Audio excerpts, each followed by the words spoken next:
E aí, meus jovens, tudo bem com vocês? Sejam muito bem-vindos a mais um Minuto Jovem Podcast. Cenário mais do que novo, que é a segunda vez que eu falo que o cenário é novo e é o outro cenário diferente. Tá lindo, cara. E pessoal, hoje estamos aqui com o Júlio Pinheiro. Salve de palmas para o Júlio Pinheiro. Valeu, obrigado pela oportunidade. Seguinte, seja muito bem-vindo aí, como é que você tá? Muito obrigado, meu irmão. Tô bem. Você, como é que vai? Bem, graças a Deus, cansado. Certinho, tá? Tá ralando bastante? Bastante, cara. Essa mudança aqui tá deixando... A galera não tá vendo, mas o ambiente tá ficando maravilhoso. Já tá muito aconchegante. Tá ficando legal. Pessoal, antes da gente começar aqui, eu vou falar dos nossos patrocinadores, né? Fica à vontade, cara. Vamos lá, você dirige, você gosta de dirigir, Sim, você tomou multa? O cara já tomei... Já começamos aí. Falei. Já tomei multa, cara, e achei o seguinte... O Pardal tava errado, cara. Eu não tinha passado. Foi? Como é que foi? Alta velocidade, eu andar em alta velocidade? Então vou dar uma dica. Reaver. Reaver? É isso? Cara, eu acabei de receber uma multa aqui, mas essa multa é muito justificável, porque eu quase fui roubado junto com a Sara na BR. Aí a gente sumiu no radar e passou. Eu não sabia, ela chegou exatamente agora. Uhum. Mas eu tomei uma multa, cara, foi muita sacanagem. Eu parei na porta do Ziquita pra comprar um pastel. Não tinha ninguém, eu não sabia. Essa foi uma das multas que você tomou nesse ano. Foi a segunda multa. Essa foi a primeira multa, na verdade. Aí eu parei na porta do Ziquita pra comprar o pastel. Não tinha carro. Tem publicidade do Ziquita também? Não tem, não. O Ziquita estragou minha vida, mas pode aparecer aqui, Ziquita. Parei, não tinha carro nenhum na porta do Ziquita. Eu não sabia que ela era carga e descarga. Eu parei. Mas todo mundo para ali. Só que eu parei, fui comprar o pastel, demorei 1 minuto. Voltei, tinha 2 policiais lá. Não, o que é carga e descarga? Parei 1 minuto aqui, eu fiz uma carga. Peguei o pastel. Aí, não, mas a gente vai ter que te notificar. Aqui tu e me deram uma multa de 5 pontos, cara. Que isso, cara. E a minha você chegou a falar mesmo? Tipo assim, não, eu vim carregar o carro. Não, não falei isso. Eu falei que eu parei. Minha noiva com um pastel de frango. Você mandou... Aí me multaram e tchau. Mas é isso aí, gente. A Reaver Recursos de Multas é patrocinadora aqui do Minuto Jovem. Na Reaver você pode recorrer qualquer tipo de multa, qualquer multa mesmo. Então, se você, como eu, é permissionário ou se você já tem carteira definitiva, você pode recorrer à infração de trânsito para você não perder sua carteira, dirigir tranquilamente.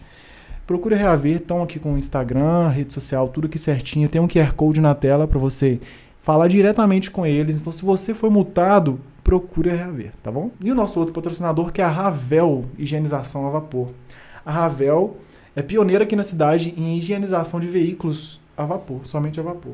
Eu lavei minha moto de carro, fica a coisa mais linda do mundo. Tipo assim, ele é muito detalhista e ele vai em todas as peças da moto, assim, do carro. Então fica uma coisa que você vai levar no lava-jato convencional, não fica tão top assim. Então a Ravel é um patrocinador aqui do canal. Entre em contato com eles lá, agenda sua visita para você levar seu carro, sua moto, qualquer coisa. E vamos que vamos para o nosso papo. Vai passar o endereço da galera aí? Passar o endereço, já está aqui na rede social, na tela aqui, o QR Code, tudo para vocês entrarem em contato. Show de bola. Vou lá fazer um trato no Santanão. Isso aí. Olá, pastor. Cara, um prazer ter você aqui. Uma oportunidade é minha, meu irmão.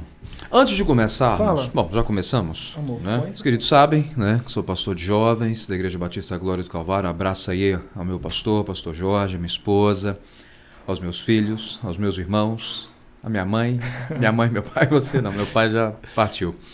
Toda a Juventude da Glória, Igreja Batista Glória do Calvário e também a nossa equipe da Every Home for Christ.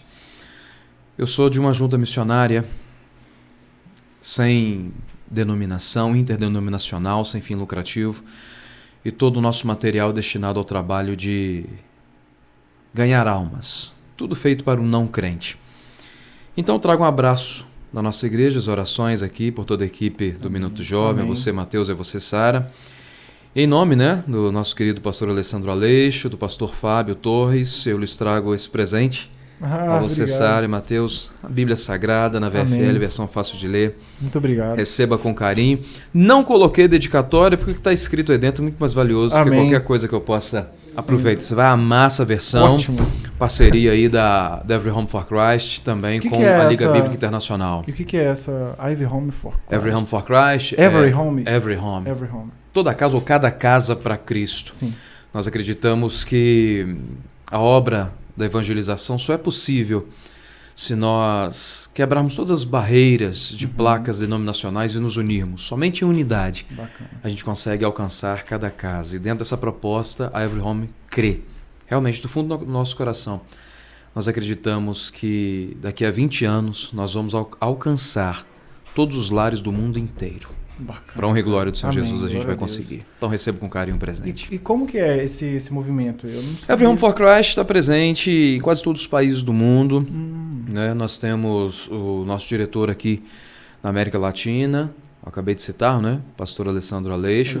Nós temos o pastor Fábio Torres, que esteve conosco há 2 finais de semana atrás aqui em Manhuaçu, trazendo um treinamento às igrejas. O que a Every Home faz? A Every Home ela está dando a munição e também a capacitação para que a Igreja de Cristo Jesus dê uma condição efetiva ao não crente e dar uma resposta ao chamado do Evangelho. O maior projeto da Every Home, isso é uma opinião própria, é o Projeto Filipe. O Projeto Filipe é baseado no texto em que Filipe se aproxima da carruagem do etíope, que era eunuco, né, tinha essa característica, e etíope está lendo uma passagem no texto de Isaías e de repente Filipe pergunta para ele dizendo o seguinte: entende o que você está lendo? Etíope responde: como é que eu vou entender se ninguém me explica? Sim. Na continuação, Etíope convida Filipe a subir na carruagem, e ali Filipe começa a discorrer acerca daquela passagem, ensinando o texto bíblico. Nós podemos lançar vários textos sagrados espalhados pelo mundo afora. Mas a condição genuína para que a pessoa dê uma resposta ao chamado de Jesus só pode acontecer mediante o discipulado.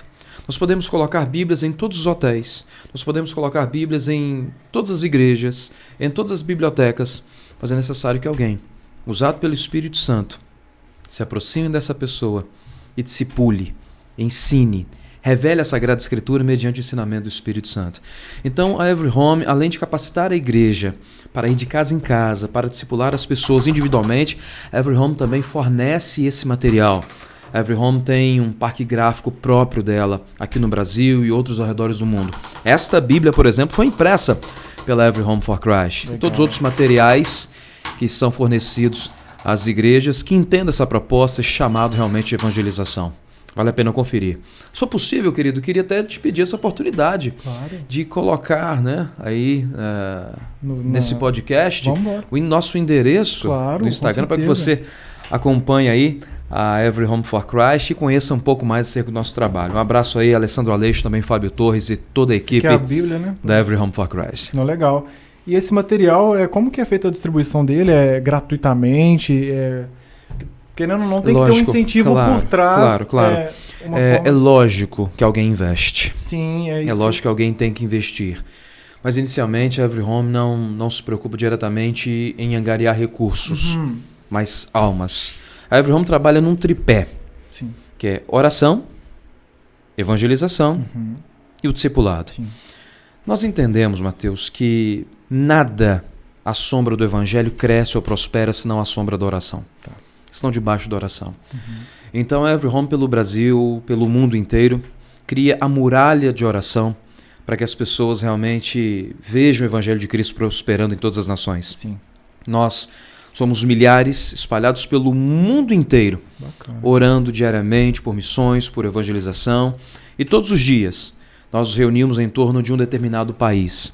Existe uma agenda, existe um catálogo de oração, uma muralha de oração.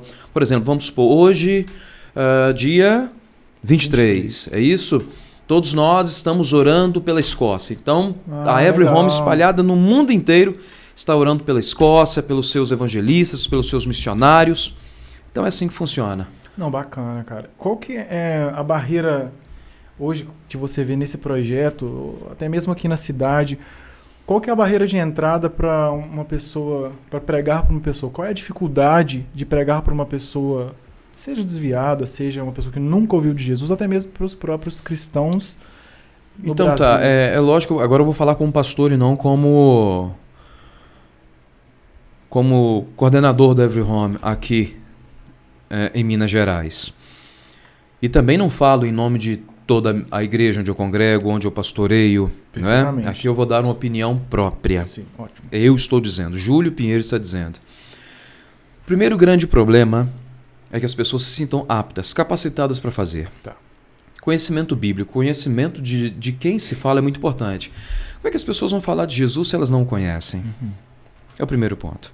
Perfeitamente. Segundo ponto, Mateus, é que as pessoas criaram uma barreira com o evangelho. É mais do que desnecessário. É uma questão de ego muito grande. As pessoas se aproximam da igreja querendo transformar a igreja de Cristo. Observe uma coisa, se hoje alguém se converte ao islamismo, amanhã o cara está andando com as vestimentas, a mulher dele está usando burca e É os muito filhos, rigoroso, né? e os filhos, né, já vão para a escola aprendendo ao Corão, outras línguas já não podem existir mais. O cara converteu determinada religião, ele segue à risca. A partir de agora o cara se converteu ao budismo. Meu irmão, amanhã ele já está com um pequeno Buda lá na estante dele. Os ensinamentos de Buda são os mais especiais, são os mais importantes, é o centro da vida dele. Sim, Hoje o cara quer se converter ao cristianismo e quer mudar a igreja. Ele que quer as debater igrejas com o se pastor, adaptem. ele quer que a igreja se molde aos padrões dele, Sim. ele quer ler a Bíblia e tirar alguns trechos. Então o problema não é só por parte da capacitação da igreja.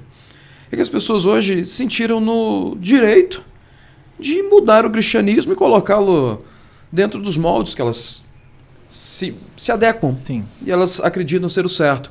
Pessoas se aproximam da gente e dizem, pastor, eu quero ir na sua igreja, mas eu quero batizar, assim, assim. Você fala, meu irmão, não, peraí. Batismo não é assim. Tá. Vamos por partes. Você precisa ir para a classe de batismo, você precisa aprender realmente com o evangelho, tomar uma decisão, conhecer como é que funciona a igreja de Cristo Jesus. Eu quero, não, mas eu quero batizar essa semana que vem. Não, peraí, meu amigo, não é assim que funciona. Perfeitamente. Então, infelizmente, as pessoas hoje estão muito egocêntricas. E o evangelho, a conversão, é também olhar para dentro. Não tem como olhar para Cristo e ver a obra que Ele quer fazer em nossas vidas, se primeiro não olhar para mim e perceber o que há de errado. Conversão é isso. Não é mudar a Cristo, a instituição da igreja que pertence ao Senhor Jesus Cristo. Conversão é me moldar aos padrões que Cristo quer estabelecer sobre a minha vida. Eu acho que o maior problema da evangelização do mundo não é a igreja, é o próprio mundo. E o que você acha que se deve a essa diferença que realmente existe quanto as religiões, as pessoas de todas as religiões, que realmente existe um abismo muito grande entre o cristão e qualquer outra religião, que é... Eu sinto que o cristianismo, genericamente falando, é algo mais liberal na questão de regras. Vou dizer para você, meu querido, por que o cristianismo é tão diferente. Há quem olhe para o cristianismo e pense assim, que Deus é esse que exige preço de sangue para que pecados sejam perdoados? A grande diferença é que nas outras religiões e para o cristianismo, nas outras religiões as pessoas precisam fazer alguma coisa para ser algo ou alguém. Nas outras religiões se paga o preço. O cara precisa receber um mérito. Nas outras religiões é uma questão bem de direita, né? É a meritocracia. Sim. O cara precisa ser um homem-bomba, dirigir um carro-bomba, morrer na jihad, na Guerra Santa, para depois ir para o paraíso e viver com as 7 virgens. Sim. Numa tribo indígena, o cara precisa ser um bom guerreiro. Em determinada religião, você precisa realizar boas obras. Enfim, cada religião do mundo afora é necessário seguir um preceito de vida, de ordenança, para que você alcance a salvação. Para que você, na sua passagem, na sua condição de desencarnar, você chegue, né, neste paraíso que cada religião prega. A grande diferença do cristianismo é que nós não precisamos fazer nada para ser, porque Cristo já fez por nós. Perfeitamente. Faz todo sentido. Essa é a grande sacada, a grande diferença do cristianismo. E algumas pessoas olham para o cristianismo e dizem assim, mas espera aí, mas o seu Deus exige preço de sangue? Sim, é verdade. A Bíblia diz que sem derramamento de sangue não há remissão de pecado. Só que diferente também das outras religiões, Mateus, quem pagou o preço de sangue não foi o adepto da religião ou aquele que se converteu ao cristianismo, foi o próprio Cristo.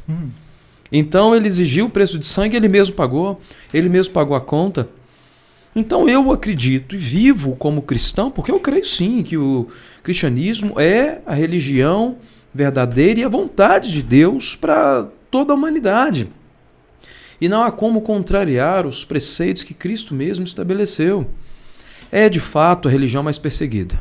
Claro que vai ser. Eu vou te dar um exemplo. Você encontra com alguém na rua e alguém chega perto de você e diz que alguém cometeu um crime. Vai virar para você e vai dizer o seguinte: fez isso, fez aquilo, e é islâmico. Aí você não vai encontrar isso. Fez isso e fez isso, fez aquilo e fez isso, traiu a esposa, não sei, e o cara é kardecista. Você não vai encontrar isso. Você vai encontrar a pessoa dizendo: é crente. E é crente, hein? Por quê? Porque é natural que sejamos perseguidos. Com certeza. É natural, é assim que vai acontecer. E quando isso acontece, é a prova mais clara de que a Bíblia tem razão com relação ao que vai acontecer conosco. E felizes somos nós. Felizes sois vós quando forem injuriados, perseguidos, disserem todo mal contra vós por amor de mim, porque grande é o vosso galardão. Eu tô bem por fora esse ano de muitas coisas da mídia que eu decidi dar uma isentada em não consumir qualquer coisa. Mas teve uma polêmica muito grande em 2019. Obrigado pela coca. Tem uma pizza aqui, daqui a pouco a gente pega. Que foi a polêmica do Porta dos Fundos, que você provavelmente sabe o que aconteceu. Porta dos Fundos é uma produtora de conteúdo que eu particularmente gosto muito da qualidade, eu acho referência mesmo. A questão do humor que eles fazem com o cristianismo, eu não acho graça, porque eu realmente não tem graça. Não é porque eu sou cristão, porque um bom humor eu admiro. Não sei se você já assistiu os Barbixas, que eles fazem improviso. Demais. Os caras são geniais. O humor que ele faz com o cristianismo, eu acho fantástico. O Santa Ceia eu achei fantástico, porque não é um humor que ofende, né? Mas a grande polêmica foi a seguinte: os cristãos se uniram para tirar um vídeo da Netflix, um filme da Netflix, do Porta dos Fundos. Eu quero saber a sua opinião sobre isso, porque a gente falou sobre essas diferenças na religião ditatoriais que precisam de fazer algo para ser aceito. Porque nesse momento, eu acho que a igreja fez isso, na minha opinião. Eu não acho que foi necessário fazer um movimento para tirar algo do ar, alguma coisa só porque ofendeu a religião. Né? Você quer saber se eu fiquei ofendido? Não se você ficou ofendido, mas a sua opinião sobre se a decisão de fazer esse abaixo-assinado foi algo legal, na sua opinião. Tá, o humor, ele se encaixa bem até o momento em que alguém realmente não se sente ofendido. Se alguém se sentiu ofendido, Mateus, aí é o direito dessa pessoa reclamar e reivindicar. Sim, com toda certeza. Eu não fiquei ofendido. Exemplo. Mas o querido ficou. Meu irmão, é hora de parar, de pensar e começar a refletir. Eu lembro que na época as pessoas começaram a mandar mensagens no canal do Porta dos Fundos e dizer o seguinte: faz uma piadinha aí com o Maomé que eu quero ver. Exatamente. E eles não fizeram. Sim, é lógico. Então não se trata de bom humor, se trata de covardia. Com toda certeza. Eu não acho a menor graça. É ruim. E eu não vou ver. Cara, você não vai me ver fazendo piadinha com nenhum bandista, com nenhum kardecista. Não vai me ver fazendo piadinha, porque por mais que eu tenha vontade de ser adequado, alguém não vai se sentir bem. E quando isso fere o coração de gente sincera, aí já passou do limite, entende? Essa Sim. é a questão. Perfeitamente. Eu concordo. Não é algo que eu faria ofender alguém. Mas nesse momento, o que eu pensei, o que eu ainda penso, eles não falaram de o alguém que eles se referiram foi Cristo.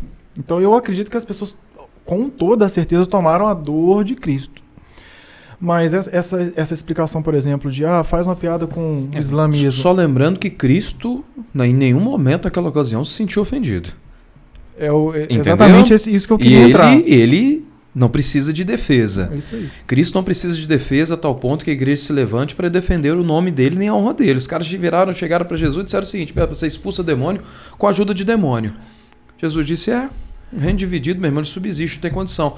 O Senhor não precisa de ser defendido. Deus não precisa da nossa defesa. Nós temos que propagar o evangelho. Essa é a nossa função. Se fizermos isso de maneira criteriosa, com qualidade, esse mal se dissipa. Não é? E todas as vezes que a gente deixa o mal se calar, o mal parado, ele se esvazia. Eu vou ser sincero, naquela ocasião eu fiquei muito bolado, meu irmão. Com conteúdo. Tá? Sim. E depois eu fui captando, pegando opinião, lendo a respeito. eu mudei meu conceito. O que eu estou dizendo para você aqui hoje, eu preciso ser sincero, eu preciso falar a verdade. Hoje o meu sentimento com relação à Porta dos Fundos é de pena, é de dó, não assisto, parei de assistir, porque não é um conteúdo próprio para mim. Sim. Não me agrada, né? Eu acho realmente que os caras são tremendos de uns vacilões, covardes e perderam mais uma inscrição, que é a mim e de tantos outros. Com eu certeza. vejo que é um humor que não traz relevância. A pergunta é, tem tanta coisa boa para ser utilizada como humor, por que utilizar o nome de Jesus? Eu também concordo, com toda certeza. Entende? Eu acho que isso em qualquer religião Pois é, cara, não precisa. Porque vai fazer piadinha com E é o santos católicos. e é o que a Meu gente irmão, tava joga os conversando. caras lá, vê pastor falando mal de santo católico. Meu irmão, pra que isso, cara? É o que a gente estava falando. Foi somente ofensivo e não foi engraçado. Se fosse engraçado, eu teria rido. É basicamente isso. Porque essa raia de respeito, Mateus, ela precisa ser mantida. Com toda certeza. Eu creio, eu tenho as minhas convicções doutrinárias, de prática, de fé e de conduta cristã. Para que eu tenha a minha convicção religiosa, eu não preciso desmerecer, agredir ou vilipendiar a fé de outra pessoa. Exatamente. Eu posso tentar convencer aquela pessoa, e evangelização é isso, do que o Deus que eu sirvo traz uma proposta benéfica para aquela vida. Verdade. E para que isso aconteça, eu não preciso desmerecer nem a fé e nem ninguém. Sim. Então nós estamos vivendo hoje um mundo muito cheio de mimimi, é verdade. O povo tá chato, o povo tá reclamão, tá difícil conviver. Num podcast a gente tem que ficar medindo as palavras aqui, no rádio, na televisão, no Facebook, a gente comenta alguma coisa Cancelado. e vem um monte de gente ali cheia de resenha fraca e não faz a mínima ideia daquilo que a gente está escrevendo ou da ideia que a gente está querendo passar. A gente tem que pisar em ovos. Essa é a verdade. E em contrapartida, eu não vejo motivo também para uma agressão tão direta, né? Porque a intenção dos caras ali, com todo respeito, né? A intenção dos caras não foi fazer humor, foi agredir. É verdade. Quem gosta é realmente quem odeia, né? Eu acho que foi não sei se foi um discurso direto de ódio, mas gerou um ódio muito grande no coração dos cristãos, uma revolta. O meu medo é esse cancelamento parte dos... O cristão já é perseguido ao quadrado, com toda certeza. O meu medo é esse cancelamento virar contra, porque, vamos tirar um vídeo Porta dos Fundos? Vamos. Tirou, lançou um filme, sei lá, cristão. Não, vamos tirar também, porque eu não quero. E o meu medo é esse. Sim, Que esse discurso bélico, né? É. Esse discurso armamentista dos dois lados. Que já cristãos tá contra nós. Cristãos versus PT, cristãos versus homossexualidade. Isso não existe, cara. Eu vou dizer, como vou dizer aqui para todo mundo que tá me ouvindo aqui. Deixa eu dizer um negócio para você. Independente do que você pensa, independente do que você crê, vai visitar a nossa igreja, vai conhecer de perto a nossa congregação, quero te receber lá, quero te dar um abraço, meu irmão, sem te criticar. Porque a ideia não é fazer crítica, a ideia é abraçar. Mas, em contrapartida, o mundo também, como eu acabei de dizer, tem feito um discurso bélico e armamentista contra o cristianismo. Sim. E aí, alguns cristãos, sem entender a como reagir, estão se armando até os dentes. Isso está ruim, essa polarização está ruim para o Brasil, está ruim para a fé, está ruim para as pessoas, tem destruído a sociedade. E, cara, isto só tende a piorar. Enquanto a gente não perceber, nós precisamos realmente aplicar o amor. As pessoas cobram muito o cristão acerca do amor, mas também não estão dando prova do amor, que amor é respeito, amor é igualdade, é se colocar do lado e não se colocar à frente. A gente tem condição de mudar o mundo, cara. Eu tive um debate muito grande com essa princesa aqui uma época, porque eu estudei muito durante um período A cara dela. Apocalipse, fim dos tempos, essas coisas assim. É um tema que eu gosto muito, que eu amo muito. E eu queria falar, a partir de agora, sobre coisas assim, que também são curiosidades minhas e pra gente trocar uma ideia. Muita gente, e é muita gente mesmo, acredita em predestinação. Muita gente. Você faz ideia de quantas pessoas acreditam em predestinação. Eu acho o maior absurdo do planeta. O que seria a predestinação? Que eu tô falando, é que a pessoa, que Deus cria uma pessoa sabendo se ela vai para o céu ou vai para o inferno, sabendo o destino final dela, se ela vai ser salva ou não. Põe lenha na fogueira. Beleza. A grande questão da predestinação não é Deus realmente destinando alguém para o fogo eterno.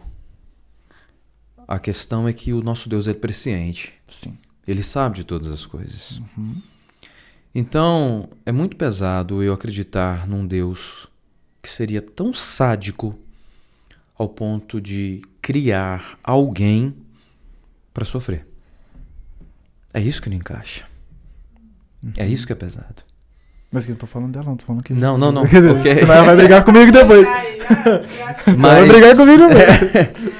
Mas o nosso Deus, na sua infinita sabedoria e presciência, sabe quem são os seus. Sabe quem são os eleitos. Sabe aqueles que alcançam a graça e o favor divino. Que o nosso Deus é atemporal. Ele não está presente na linha do tempo. Deus não precisa viver aquilo que nós vamos viver ou estamos vivendo para que Ele saiba o que vai acontecer. Ele já sabe. O Senhor, antes de criar a humanidade, já sabia que nós o trairíamos. Então veja bem o que eu vou te dizer. Imagina só, você é Deus. E diz assim para o filho, nós vamos criá-los. Sim. Mas eles vão nos trair. Mas nós já os amamos. Porque nós já os conhecemos. Mas eles vão nos trair. Mas nós os amamos. Mas eles vão nos trair. Então, qual é a solução? A solução é pagar o preço por eles. Por isso que a Bíblia diz que o sangue de Jesus é conhecido e efetivo desde a fundação dos tempos, desde a fundação do mundo. A proposta da salvação de Cristo Jesus é antes da criação da humanidade, pela sua presciência. E por causa disso não há uma condição direta para a eleição, mas de conhecimento. O Senhor sabe os que são dele. Sim. Quando o texto bíblico nos aponta dizendo que tudo foi feito por ele, sem ele nada do que foi feito se fez ou se faria, está falando de Jesus? Por que esse texto está dizendo isso? Porque se Jesus já não tivesse a proposta, se o Filho do Altíssimo já não tivesse a proposta de sacrifício, não havia motivo para a criação da humanidade, porque todos estariam destinados ao fogo do inferno. Então isso é um conhecimento prévio. O Senhor não faz nada sem que ele tenha uma condição de representar um fator salvífico, vicário. A obra de Jesus é vicária antes mesmo da criação do homem. E ele, antes da criação do homem, dando plena liberdade aos seus, e por amor, dá a condição das pessoas escolherem. Mateus, não existe maior prova de amor do que dar espaço, do que dar liberdade, do que dar a alguém a condição dessa pessoa escolher o que ela vai fazer. Pensa num relacionamento de um homem e de uma mulher. Quando alguém ama, essa pessoa não força a entrada, não aprisiona. Isso é paixão. Sim. Paixão ela mata, paixão sufoca, a paixão vilipendia, acusa, arde em ciúme. Amor não. O amor se coloca à distância. Isso é prova de amor, dizendo, olha, você está livre para você escolher. Legal. Eu tenho uma opção aqui para você e o Senhor nos dá essa opção. Dizendo para todos nós, vem. Deus é tão maravilhoso. Deus é tão educado. E a diferença de Satanás, eu sempre digo isso, a diferença de Satanás é o seguinte, cara, dá uma brecha, meu irmão. Satanás vai entrar igual o Bop, metendo o pé na porta, derrubando tudo. Aqui é meu, é território meu. Perfeitamente. Deus age com amor. Amém. A Bíblia diz em Apocalipse, como você acabou de citar, que Jesus faz o quê? Eis que estou à porta e se alguém ouvir e atender, eu entrarei em sua casa e cearei com ele, ele comigo. Isso é amor. Amor é educação, amor é entrar quando é convidado. Paixão não é diferente disso? Paixão não é aquela coisa violenta que quer entrar na vida da pessoa, que a pessoa só para ela. Nem Deus fez isso. E Deus continua dando liberdade. Destinados para o fogo do inferno, não combina com o nosso Deus esse nível de sadismo. Eu gostei bastante da sua colocação de que existe um conhecimento prévio. Eu não sei, eu sinceramente não... Cara, eu não acredito em predestinação, mas talvez se eu colocar argumentos eu não consiga, porque é muito, tipo assim, se Deus sabe de tudo, então ele sabe, mas o que eu encontrei pra justificar o meu pensamento, porque a gente é assim, foi que, justamente por esse motivo do direito de escolha, não é que Deus não saiba, mas é que ele deu a escolha. Então, a sabedoria dele tá ali. Deu a escolha. Aí segue seu caminho. Uhum. Né? Então, talvez ele se isentou em saber disso. Genericamente falando, não sei. Entendeu? Do final das pessoas, sei lá. Eu acredito que não, porque em Apocalipse ele já fala as pessoas que vão ficar quantos, mais ou menos. Aí, tá Sim, vendo? ele já sabe. Ele já sabe. Assim, se vai ficar tantos preparados para evangelizar os que ficaram, Deus já Mas sabe aí o não final são da- 144 mil? Não, Ou não tem nada a 144 ver? mil é um grupo seleto, especial. Mas essa galera que vai ficar seriam 144 mil? Não. Ou não 144 mil é um exatamente? grupo específico, seleto, especial, diferenciado. Ali é uma elite. E essa galera que vai ficar Ali é uma nata. é uma nata. Depende da condição, porque eu estou falando aqui para alguém que é tribulacionista, pré-tribulacionista, alguém que acredita no arrebatamento. Uhum. Por exemplo, o arrebatamento é uma teoria completamente nova. Tá. Não se falava de arrebatamento 130 anos para trás. Não fazia a menor ideia Ninguém disso. falava de arrebatamento. Pega alguma pregação de Spurgeon e tantos outros, você não vai ver os caras dizendo, olha, te prepara, porque Cristo vai vir e vai arrebatar a tua igreja. Por exemplo, vou te fazer uma pergunta. Descreve para mim o arrebatamento. O arrebatamento? Como é que é a sua visão do Eu arrebatamento? acredito que o arrebatamento, pelo que eu estudei, irá acontecer antes da tribulação. Uhum. Arrebatamento. É o que marca o início da tribulação. O início da tribulação. Uhum. Pra mim. Arrebatamento, tribulação, grande tribulação, 7 anos. Não, beleza. Essa E sequência é mais lógica. depois Jesus, aí a volta de Jesus seria depois disso tudo. Então o pessoal entende que o arrebatamento é uma volta silenciosa de Jesus. Porque quando a igreja é arrebatada, o que é que acontece? Sumiu. O pessoal olha, filme deixados para trás, não é isso? Sim, E de repente a galera olha e pensa o quê? Puxa, cadê? O que aconteceu com esse pessoal? exatamente. Aí depois eles começam a perceber que são os cristãos, são os pregadores. Não é isso que acontece? É o que eu Ok. acho também. Qual o texto bíblico que aponta para o arrebatamento que diz que vai acontecer dessa maneira silenciosa? Porque o texto que nós utilizamos de Tessalonicenses é completamente diferente. Que diz que nessa ocasião, quando encontrarmos com o Senhor nos ares, ele vai aparecer com alarido e som de trombeta. Não parece nada com a chamada silenciosa. Tá, mas beleza. Mas então o arrebatamento ele é uma coisa que não está escrito. Pelo que a gente está conversando aqui. O arrebatamento... Não, os caras vão me linchar, né? Mas vamos embora. Mas Vamos ser linchados junto também. Eu acho que o arrebatamento em si Em dó, não. em- Tô brincando, desculpa.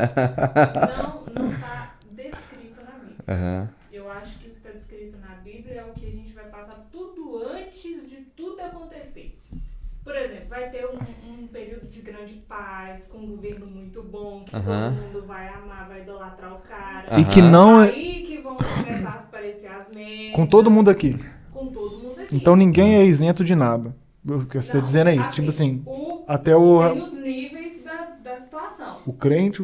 Eu acho que no início... É. Por quê? Olha o tanto de coisa ruim que já está acontecendo. Não, sim, eu E tenho uma nós visão, estamos aqui. eu tenho uma visão escatológica. Embora. Mas para falar da minha visão escatológica aqui, para falar de escatologia, né, a gente levaria aqui dias falando de ponto a ponto.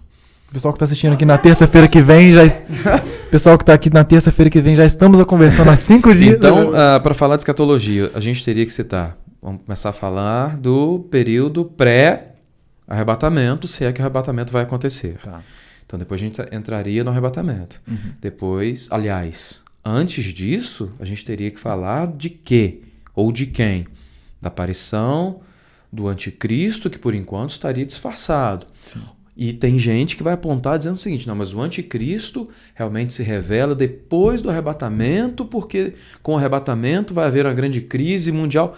Veja que os conceitos são muito amplos. E as visões são muitíssimas. Sim. Eu tenho a minha visão, o irmão deve ter a dele, os pastores, os amados devem ter, né? Eu não queria nem ferir o conceito do pessoal que está em casa assistindo isso. Mas eu sugiro para os amados aqui do Minuto Jovem, Tá? Vamos fazer Dá um mês aqui de... um quadrozinho. Vambora. Eu sugiro pra galera, baixa aí na sua casa uma artezinha, você vai pesquisar aí no Google, vai ter Plano Divino através dos séculos. Plano Divino através dos séculos. Eu mandei imprimir um gigante, está lá na igreja, num mural grande, o Plano Divino através dos séculos, com a ordem de tudo que está acontecendo e vai acontecer, com as citações bíblicas. E aí você vai conferir na palavra de Deus aquilo que melhor encaixa. Tá. Plano Divino através dos séculos, maravilhoso. Bacana. Eu sou apaixonado com isso, cara. Enfim, não sei, é algo interessante, né, cara? Muito intrigante, né? Se eu soubesse literalmente o que aconteceu, eu falasse, deixa eu só ver. Sabe o que Eu acontece? sou tão visual que Mas... deixa eu só ver. João maravilhoso. Não precisava nem de edição de vídeo, não. Eu preguei domingo, inclusive, em Apocalipse. Raramente já preguei em Apocalipse. Apocalipse, primeiro, é um livro majestático. Ele aponta para o trono de Deus e apresenta toda a majestade do Altíssimo de maneira gloriosa. Apocalipse é um livro universal, porque ele mostra claramente qual é o final, o fim e as consequências para todas as pessoas da face da Terra, independente qual seja a língua, a tribo, a nação, a situação financeira ou de intelecto. Então é um livro que fala para todas as pessoas.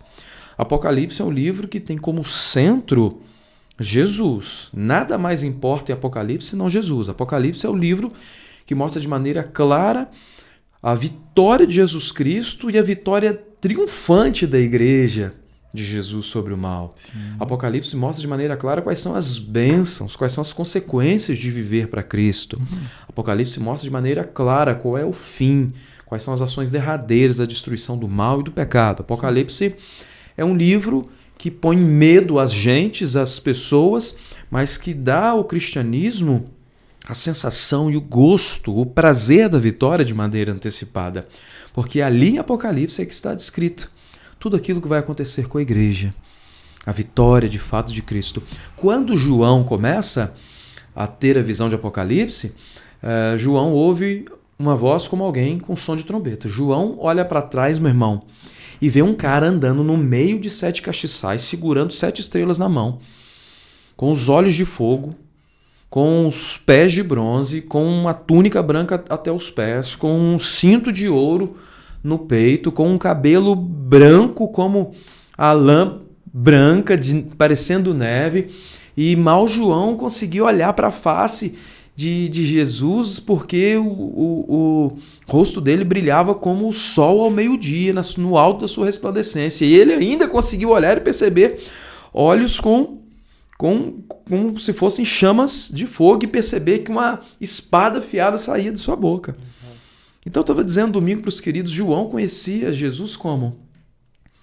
Veste simples. João conhecia a cor dos olhos de Jesus, do cabelo de Jesus, o tom de pele de Jesus. João conhecia e sentia, podia trazer à memória o cheiro de Jesus, a voz de Jesus. E de repente João olha e vê uma figura tão imperial, tão tremenda, tão chocante, que João cai como morto aos pés de Jesus. E toda a doçura da voz de Jesus não é conhecida naquele momento por João, porque João cai como morto, completamente espantado. E Jesus, no alto de sua majestade, ainda se aproxima de João, coloca sua mão direita no ombro dele e diz assim: não temas, sou eu. Amém. Eu estou aqui, velho amigo. Fique em paz. Apenas escreva as coisas que eu tenho para te mostrar agora. E João estava ali preso, na ilha de Patmos. E o grego usado ali é bem esdrúxulo, bem ruim. Quem conhece só um pouquinho, não precisa ser mestre em grego para perceber que existia uma dificuldade naquela escrita. O texto ali é completamente diferente, tanto das cartas como do evangelho que ele mesmo escreveu, a dificuldade dele escrever na prisão. Provavelmente ele tinha alguém junto com ele o ajudando a escrever. E Patmos, nós sabemos, né? É uma ilha vulcânica, onde nada cresce, a vegetação não é boa, não tem gado, não tem pastagem suficiente. E foi nessa condição que João recebe essa visão. E interessante também é narrar aqui em Apocalipse, por que será que essa visão foi dada a João? Por que não foi dada a qualquer outro dos apóstolos? Quando a gente dá uma olhada tanto para o Evangelho como para a primeira carta de João, a gente percebe, principalmente nos Evangelhos, por que Mateus, Marcos e Lucas são chamados de evangelhos sinóticos. Sino igual ótico, visão, ou seja, Mateus, Marcos e Lucas têm uma visão de Jesus terreno, humano. Nascido de uma virgem, viveu como homem, crucificado, morto, sepultado, ressuscitou ao terceiro dia, assunto aos céus, como foi descrito por Lucas lá em Atos, depois de 40 dias. João tinha uma visão muito maior de Jesus acerca da sua totalidade, porque João diz o seguinte, olha, no princípio era o verbo, e o verbo estava com Deus, e o verbo era Deus. Então João olhava para Jesus não como um libertador da nação judaica, não como um homem nascido de uma virgem preparado para ser o Messias. João olhava para Jesus dizendo o seguinte, esse cara é filho do Altíssimo, esse cara existe antes de todas as coisas. Então a visão aberta de João dá a condição de dizer o seguinte, ó, vem cá, você tem cabeça para entender o que eu vou te mostrar aqui. Legal. Então acho que Deus já prepara o nosso coração de maneira antecipada para revelar aquilo que a gente tem condição de aceitar. João, quando olha Jesus naquela figura e cai desfalecido diante do mestre, meu irmão, se é um Mateus da vida, morri do coração. Entende? Amava. João é tremendo. Eu tô tendo quantas horas de gravação? 1 e 4. Tá. Como é que tá a bateria dela? 2. Tá. Falamos nada, cara. Não, mas vamos falar ainda. Não, eu ia fazer um comentário sobre, para eu pegar um gancho aqui que eu pensei que tinha uma ideia. Sobre salvação, cara. O que me faz ser salvo e o que me faz perder a minha salvação? Que incrível você perguntar isso. Entendeu? Pois é. Eu acho que esse é um medo. A velha pergunta batista, né? Uma vez salvo, salvo para sempre. E aí? Não? Você perde salvação? Você perde salvação? Eu acredito que sim, mas que não é tão simples assim. O que faz a gente perder salvação, na sua opinião? É a apostasia da fé. Uhum. Então isso não está respondido. Uhum. Porque o cara apostatou da fé, ele não só está abrindo mão, ele está descrendo naquilo que ele afirmava. O que eu penso. Porque Deus me deu a salvação. Mas se eu não acredito em Deus, qual o motivo de eu ter essa salvação que Ele me deu? Sim, até porque a salvação é mediante a fé, se não vem de vós, é dom de Deus, a fé é claro com relação a isso, a Bíblia toda aponta para isso. Só que algumas pessoas, infelizmente, descredibilizam a graça. Uma vez salvo, salvo para sempre? Não. Porque a apostasia, o cara abandonou a fé, abandonou o critério, e a partir do momento está dizendo, não, isso é mentira. Realmente não vai servir para ele. Certo? Não faz parte mais do seu conjunto de regras, de prática, de conduta. Ele apostatou, ele abandonou. Agora, outros casos fariam perder a salvação? Eu creio que não. Porque qual é o pecado que a graça não consegue abranger? Qual é o pecado que a graça não consegue anular? Onde abundou o pecado, superabundou a graça. Continuaremos, pois, pecando? Que alguém pensa assim, então eu vou continuar pecando, porque já que a graça é salvadora, o cara que pensa em continuar pecando, porque entende que a graça é superabundante, esse cara não serve o Senhor Jesus, o Espírito Santo não tocou. Então, de fato, esse cara ainda não está salvo. Então a pergunta não é se uma vez salvo, salvo para sempre. A pergunta é se alguma vez na vida desse cara ele teve um encontro real com Jesus Cristo. Porque a gente tem que pensar o seguinte, Deus está escrevendo o nosso nome no livro da vida? Ou o livro da vida já está escrito? Legal. Será que existe uma borracha? Existe uma borracha espiritual que Deus fala assim, vacilão, hein? Ah lá, foi pro forró. Tá ligado? Fez a versão de Titanic Gospel. Vou riscar. Você tá entendendo? A graça é muito maior que isso. Eu acredito que todos já nascemos salvos com direito a essa salvação. Com direito? Com direito. Não. Entendi. Não, eu só quero... Nascemos salvos? Acredito eu que... Isso é ela, tá, gente? Isso aí não sou eu. Acredito eu. Ó, você viu, né? Todos nascemos com esse direito à salvação. Com direito à salvação é salvo. Perdemos, conforme essa questão da fé, Ó, Não quis. já cai. Ó, Olha o canto. eu acho. Esses comentários aí moveram o plano espiritual aqui na nossa volta de uma forma meio assustadora. E aí, Pode ir. quando você quiser, filho. Pode ir. E aí temos essa possibilidade de perder. Só que essa questão da graça, a graça sim, ela tem o poder de anular qualquer pecado, desde que haja arrependimento. Se o sujeito está ali todo dia errando, Claro. totalmente entregue. Claro. Deus não vai, tipo assim, vai lá e pronto. Não, mas a irmã acabou de citar, todo dia entregue, todo dia vivendo o mesmo pecado, a gente está falando de iniquidade. A permanência no Entende? pecado, sim. E o iníquo, ele não é o cristão. O cara que está em iniquidade, manchado, marcado pelo pecado, desejando o pecado, esse cara não conheceu a Cristo, não foi transformado pelo Espírito Santo. Então são coisas equivalentes. Eu não posso olhar para o crente e perceber alguém que deseja viver no pecado. Não, o cristão, o crente, ele olha para Cristo como modelo de vida, de prática, de conduta e diz: eu preciso abandonar o pecado de todas as formas porque isso não agrada o meu Deus. Essa é a visão do crente. Agora, o crente peca? Sim. A Bíblia diz que aquele que fala que não está pecando, que não tem pecado, tenta fazer o próprio Deus mentiroso. Ou seja, sou pecador? Sou lavado e remido pelo sangue de Jesus. Porque quando Jesus morreu na cruz, ele pegou um cheque e assinou. Só assinou. Porque Jesus, quando morreu, ele morreu pelos pecados das pessoas que tinham vivido antes dele. No momento em que ele vivia.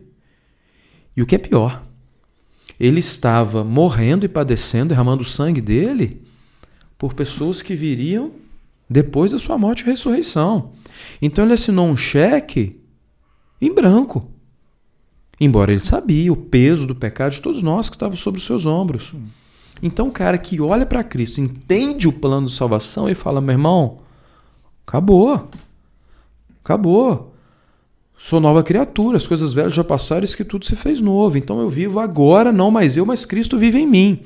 Eu erro. Eu peco. A diferença do pecado cometido por aquele que entende o fator da graça e se arrependeu é que o pecado na vida do cristão é um equívoco e não uma prática.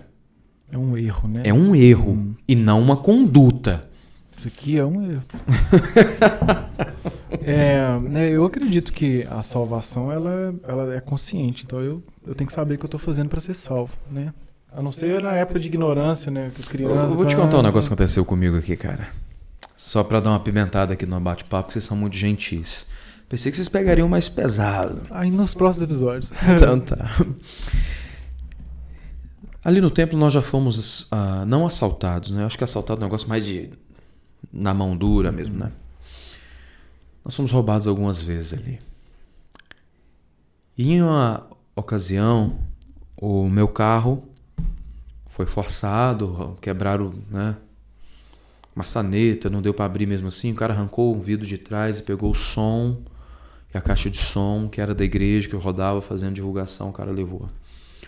Eu tive que ir lá dentro da boca de fumo, né, pegar esse equipamento que era da igreja. Fui lá dentro, falei com os caras: meu irmão, devolve. Devolve, insistindo, até os caras me devolver. Até hoje eu não entendo porque que algumas bocas de fumo não são fechadas, porque todo mundo sabe onde é que funciona, né? Há anos nos mesmos lugares. Mas isso é outro assunto. E aí, numa determinada ocasião, cara, os caras entraram, né? E depois eu pude ver pela câmera, um cara entrou, um querido deixou a porta aberta, vacilão, deixou a porta de vidro aberta. O cara foi lá na mesa e levou o notebook. Tinha alguns notebooks, o cara levou o meu notebook. O cara pegou o meu notebook e levou. E naquele equipamento, naquele PC, estavam todas as fotos dos meus filhos. E eu não tinha nada daquilo salvo em nuvem nem nada. todo aquele material de filmagem dos meus filhos nascendo, acompanhei o parto das minhas 3 crianças, meus 3 filhos, 2 filhas e um filho. E tudo estava ali dentro. Eu não fiquei preocupado, cara, pelo equipamento ou pelo valor. É pelo que estava guardado ali dentro. E eu fui atrás, rodei o vídeo, fui pesquisando, fui atrás, até que alguém me disse, ó, esse cara no vídeo aí é fulano de tal. Meu irmão, eu fiquei em cima do cara, assim, a tarde inteira. Só que à noite a gente tinha um culto na praça, especial de Natal. E eu não pude seguir naquele processo, avisei a polícia me atendeu uma vez, depois eu sozinho de novo. Sozinho lá, em cima. E cheguei até a fazer ameaças do tipo, ó, se eu encontrar com esse cara, eu vou arrastar ele até a delegacia, ele vai... Enfim. O irmão dele me procura e fala, pastor, vamos fazer o seguinte, faz um combinado comigo, eu descobri, eu entrei em contato com ele tá sabendo que você tá vendo aqui, ele tá com medo. Medo de mim. Ele fez um acordo comigo, eu te levo. Onde é que tá o notebook? Ele deu pro filho dele. E ele só tá pedindo pra você não denunciar, porque ele comprou o notebook do cara que roubou aí. Tá, ok. Ah, tá. Fomos lá no bairro, no outro bairro. Meu irmão, aí eu virei pro filho dele e falei, cara, cadê meu notebook, irmão? Ele falou, olha, eu mandei pro cara ali, pro cara formatar. Eu falei, você tá de brincadeira. Não, mas mandei agora, às vezes dá tempo. Cheguei lá. O cara tinha acabado de formatar meu computador, cara. Livro sendo escrito. Vídeo dos meus filhos nascendo. Fotos deles criança, de cultos e pregações, eu nem sei quantas pregações estavam ali dentro. Gravações da minha época no rádio, de entrevistas, tudo estava ali dentro. E quando eu abri o notebook, tinha uma fita crepe tampando a câmera. Sim. Porque o cara pensa o seguinte, quando abrir, né, tem aquele programa que bate a foto e manda. Né? E aí o cara, meu irmão, ainda pra cima de mim, virou e falou assim, não, pastor, é porque eu não sabia que era roubado nem nada. Eu falei, como é que você não sabia, cara? Você coloca uma fita crepe aqui, cara, tampando a câmera. Falei com ele, você é um canalha, bicho, você é um bandido. Eu chorei realmente, copiosamente na frente daquelas pessoas naquela noite. E disse, vocês não fazem ideia que vocês acabaram de apagar aqui. Ele, não, se você quiser conversar de Bíblia, eu vou te falar então de Bíblia. Eu falei, meu irmão, desde quando tu é crente, rapaz? Então onde que eu quero chegar com tudo isso? O pessoal se esconde através do evangelho, dando uma de crente. Um cara como esse nunca foi salvo, cara. Um cara como esse nunca entendeu a proposta de salvação de Jesus e de mudança de vida. Você está ali se derramando em lágrimas diante da pessoa, vendo o mal que ela acabou de nos fazer, e ainda vem falar de Jesus. Então a pergunta é, que autoridade uma pessoa como essa tem para levantar a voz e falar de Jesus para alguém? E como esse cara, tem um monte por aí. O problema, Mateus, essa área é o seguinte, o pessoal fala, igreja é um grande hospital. Já ouviu essa expressão? Sim. Igreja é um grande hospital. E de fato é. Só que, nesse hospital, tem um atendente, tem um médico, tem gente que está na enfermaria só tomando um sorinho, pronto para ir embora. Tem gente que está esperando ali uma vaga para uma cirurgia.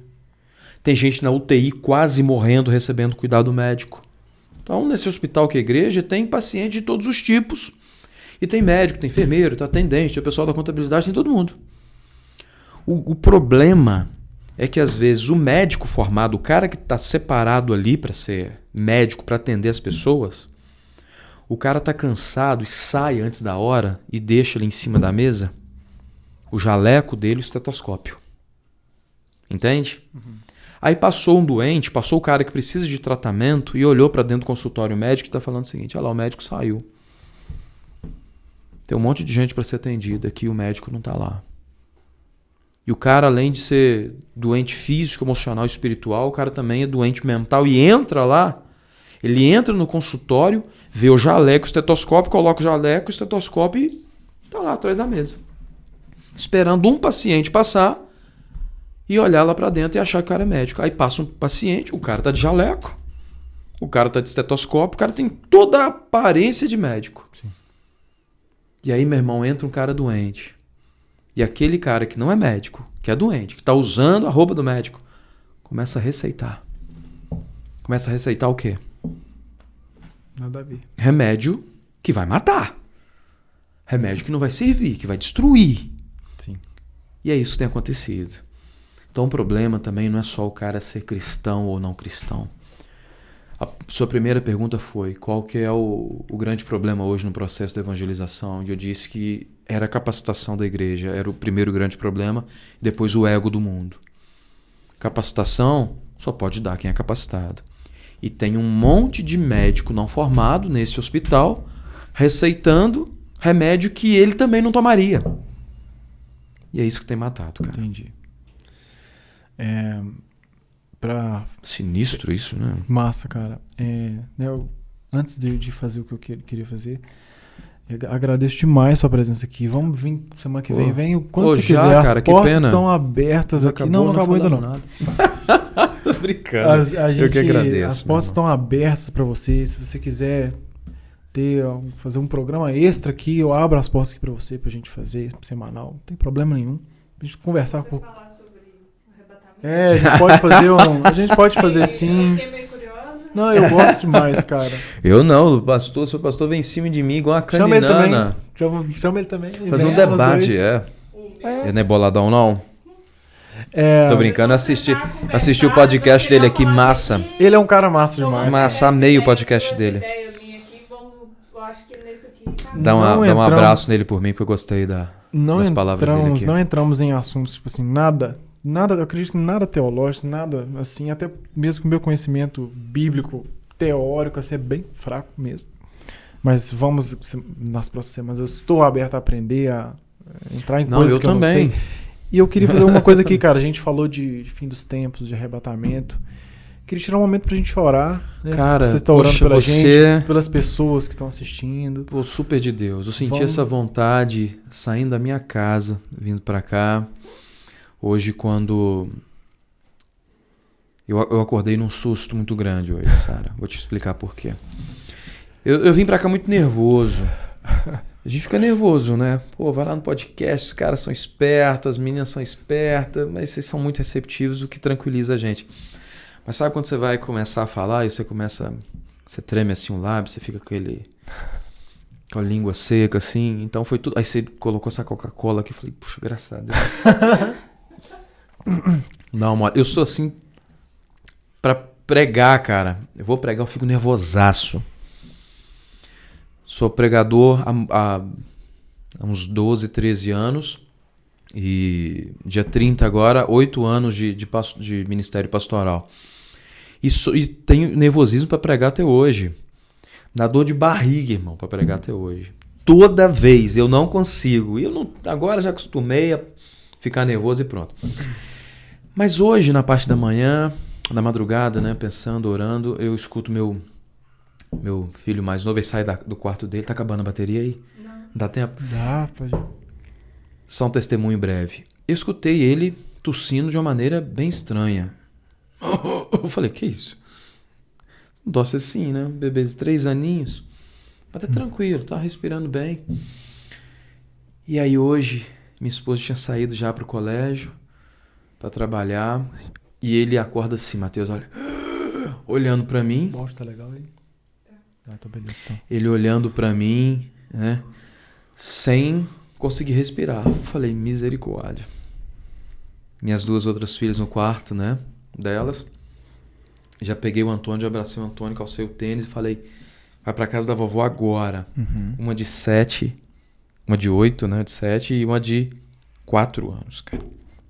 Falei, desce pra casa da vovó. Entrei no carro, saí louco em direção ao hospital. Chegando lá, meu irmão, graças a Deus o médico atendeu. Naquele leito lá eu comecei a orar por hoje. O Senhor realmente disse, olha, hoje você vai orar. Vamos orar. Hoje você vai orar. Que doideira então seu dia hoje. Então, foi punk. Foi uma loucura. E o irmão me fala isso, é muito divino, cara. Não, vamos sim. Eu tava com isso no meu coração também, de pedir pra... Aí. Eu não vim pensando nisso, Meu não, Deus, sinceramente. maravilha. Quando a gente começou a falar disso, eu tive isso. Fico feliz. Confirmação. Isso é profecia. Confirmação. Profecia é confirmação.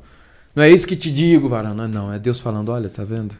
É isso aí. Então, ó, se a câmera parar, o áudio tá rolando, então vamos falar com Deus. Agradeço a vocês que estão até aqui, né? Fiquem à vontade aí. Cita mais uma vez os patrocinadores aí pra gente, cara. Os patrocinadores aí, pessoal, né? Vamos orar também pelos nossos patrocinadores. Claro, né? Deus abençoe. Reaver recurso de multas, que amanhã eu vou levar pra reaver essa multa. Pra recorrer pra mim. E a Ravel Higienização a Vapor. É isso aí, pessoal. O contato da galera tá aqui. E é isso aí. Vamos que vamos. Nos concentrar aí na... Vamos falar Fique à com Deus, vontade. então. Você que está em casa, querido, utiliza esse momento para juntos, né, falarmos com o Altíssimo. Feche seus olhos. Vamos falar com o Pai. Deus, te agradecemos, Senhor, por este podcast, pela equipe do Minuto Jovem, por Mateus, por Sara, por este espaço agradável, pela tua presença. Obrigado porque podemos falar, Pai Santo, do Senhor abertamente aqui na nossa nação. E pedimos a Ti, Pai Santo, que o Teu Evangelho prospere neste lugar, que o Senhor capacite os Teus filhos e que nós, usados pelo Teu Santo Espírito, possamos propagar a Tua vontade onde quer que estejamos. Que mais do que palavras, nós possamos testemunhar acerca do Senhor e da Tua vontade. Agradecidos estamos, Pai Santo, por este tempo de bênção, de paz. Obrigado pela saúde, pelo Teu conselho, pelo Teu cuidado, pelo pão de cada dia. E por todos que entraram aqui, Pai Santo, neste local, nesse estúdio, e por todos aqueles que vão entrar. Amém. E é claro, pelos patrocinadores dessa programação, nós rogamos ao Senhor, abençoa, meu Deus, prospere-os. Oramos agradecidos por tudo, em nome de Jesus. Amém. Graças a Deus. Isso aí. Então é isso, né? Muito obrigado pela sua presença aqui. Eu que agradeço, cara, meu irmão. vamos marcar o próximo já. Benção demais estar junto contigo. Aqui cara, a gente tenta deixar o episódio mais tranquilo possível, né? Pra mim foi muito bom esse episódio. E deixe seu like, se inscreva no canal. Suas redes sociais, pastor, pra galera te seguir a igreja também, se tiver em rede social. Juventude da Glória, Bora. né? Pastor Júlio Pinheiro, tô falando tudo do Instagram, né? E também Every Home Brasil. Every Home. Every Home, pra quem não sabe falar inglês. Tá valendo. É isso aí, pessoal. A gente se vê no próximo programa. Deixa aí suas dúvidas, suas perguntas aqui pro pastor, que quando ele voltar a gente responde essas perguntas. Espero que vocês tenham gostado. Deixe seu like, se inscreva no canal. Estamos também no Spotify.